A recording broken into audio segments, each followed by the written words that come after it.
আমরা এমন একটি জিকির, এমন একটি দোয়ার কথা বলবো যে জিকির এবং দোয়া জানে না এমন কোনো মুসলিম পৃথিবীতে পাওয়া কঠিন।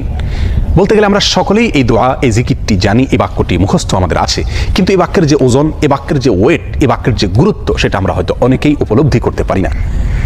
মুস্তাদরাক হাকিমে আবু সাঈদ খুদরি রাদিয়াল্লাহু তাআলা আনহু থেকে বিশুদ্ধ সূত্রে বর্ণিত এক হাদিসে নবী করিম সাল্লাল্লাহু আলাইহি ওয়াসাল্লাম ইরশাদ করেছেন, একবার আল্লাহর নবী মুসা আলাইহিস সালাতু ওয়াস সালাম আল্লাহর কাছে দরখাস্ত করলেন, আল্লাহর কাছে আবেদন পেশ করলেন। তিনি আল্লাহর সঙ্গে সরাসরি কথোপকথন করতেন, সেজন্য কালিমুল্লাহ বলা হয় তাকে।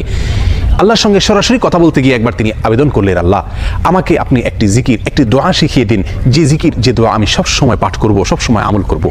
আল্লাহ সুবহানাহু ওয়া তাআলা তখন মুসা আলাইহিস সালাতু ওয়াস সালামকে বললেন, কুল লা ইলাহা ইল্লাল্লাহ, হে মুসা আপনি লা ইলাহা ইল্লাল্লাহ এই দোয়াটি সবসময় পাঠ করবেন, এই জিকিরটি সবসময় পাঠ করবেন, এটা আপনাকে আমি দিলাম।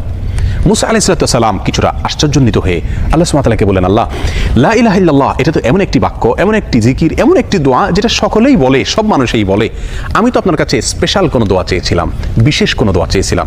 আল্লাহ সুবহানাহু ওয়া তাআলা তখন মুসা আলাইহিস সালামকে বললেন, হে মুসা, যদি সপ্ত আসমান, সপ্ত জমিন এবং এই দুইয়ের মধ্যে যা কিছু আছে সব কিছুকে, আল্লাহর অস্তিত্ব ছাড়া বাকি সব কিছুকে যদি একটি পাল্লায় রাখা হয়, একটি হাতে রাখা হয়, আর লা ইলাহা ইল্লাল্লাহ এই বাক্যকে যদি অপর হাতে, অপর পাল্লায় রাখা হয়, তাহলে লা ইলাহা ইল্লাল্লাহর পাল্লা ভারী হবে। এত ওয়েটফুল এই আমল, এত ওজনী এই আমল, এই জিকির। অর্থাৎ আল্লাহ সুবহানাহু ওয়া তাআলা মুসা আলাইহিস সালামকে যে বার্তা দিলেন সেটি হলো লা ইলাহা ইল্লাল্লাহর চাইতে ওজনী, এর চাইতে ওয়েটফুল, এর চাইতে ভারী, এর চাইতে শ্রেষ্ঠ, এর চাইতে মর্যাদাপূর্ণ কোনো জিকির আল্লাহর জমিনে আর নাই।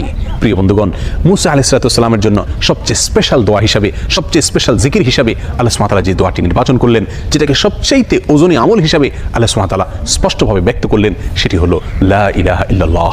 অথচ এই লা ইলাহা ইল্লাল্লাহ এটাকে আমরা খুব সাধারণ একটি জিকির মনে করি, খুব সাধারণ একটি দোয়া মনে করি, আমরা বিশেষ আমল খুঁজে বেড়াই। অথচ এর চাইতে বিশেষ, এর চাইতে স্পেশাল কোনো আমল আল্লাহর জমিনে আর হতে পারে না। জিকিরের মধ্যে যত জিকির আছে, যত দোয়া আছে, যত আমল আছে, সমস্ত জিকিরের ভিতরে সবচেয়ে শ্রেষ্ঠ, সবচেয়ে ওজনী আমল, সবচেয়ে ওজনী জিকির হলো এই লা ইলাহা ইল্লাল্লাহর জিকির। মিজানের পাল্লায় কিয়ামতের দিন যখন আমার নেকামল মাপা হবে, তখন আমার নেকামলে শুধুমাত্র লা ইলাহা ইল্লাল্লাহ এর আধিক্য যদি থাকে, তাহলে ইনশাআল্লাহ আমার নেকামলের পাল্লা অনেক বেশি ভারী হবে। আসুন চলতে ফিরতে, উঠতে বসতে, অবসরে, কাজের ফাঁকে সবসময় মুখ থেকে, অন্তরের গভীর থেকে লা ইলাহা ইল্লাল্লাহ উচ্চারণ করতে থাকি। অন্তর পরিষ্কার হয়ে যাবে, অন্তরের ময়লা দূর হবে, অন্তরের পেরেশানি দূর হবে, অন্তরে আল্লাহ সুবহানাহু ওয়া তাআলার প্রতি আস্থা বাড়তে থাকবে, ঈমান বাড়তে থাকবে। এবং লা ইলাহা ইল্লাল্লাহ এই জিকির আমরা যত বেশি করব, তত বেশি সৃষ্টি জগতের অন্য সব কিছু আমাদের কাছে তুচ্ছ মনে হতে থাকবে। সব কিছুর হারানোর কষ্ট আমরা ভুলতে থাকবো। আল্লাহ সুবহানাহু ওয়া তাআলার কাছে আমরা খুব বেশি নৈকট্য অর্জন করতে পারবো। আসুন বলতে থাকি বেশি থেকে বেশি অন্তরস্থল থেকে ঈমানের সঙ্গে লা ইলাহা ইল্লাল্লাহ।